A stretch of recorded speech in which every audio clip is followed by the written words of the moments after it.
In other news tonight, the Unified School District of Pere hoping for a clean slate. The board moving forward to censure one of its members following numerous complaints filed against her in recent months. Lieutenant Samantha Cavalli attended the meeting tonight. She joins us in the studio with what the board decided. Samantha. Right, Bill, the vote was 5-0 with one member abstaining from the vote. Melissa Neffenegger, the person at the center of this censure, absent from tonight's board meeting. There was very little discussion surrounding the issue, lasting all of about 5 minutes before the board took a vote.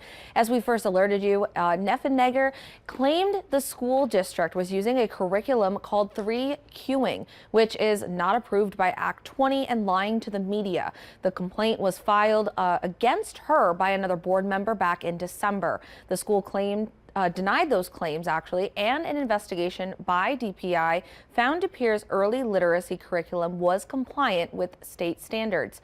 Now, it also found that Neffenegger violated the school's code of conduct, which involved her interactions with staff and treatment of district personnel.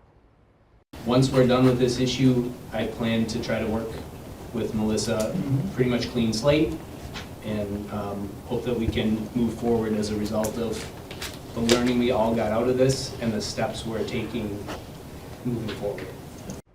Now, there are no repercussions for being censured, but it's a public acknowledgement that the board disapproves of a member's actions. We have reached out to Neffenegger for comment, but have not heard back yet. Bill?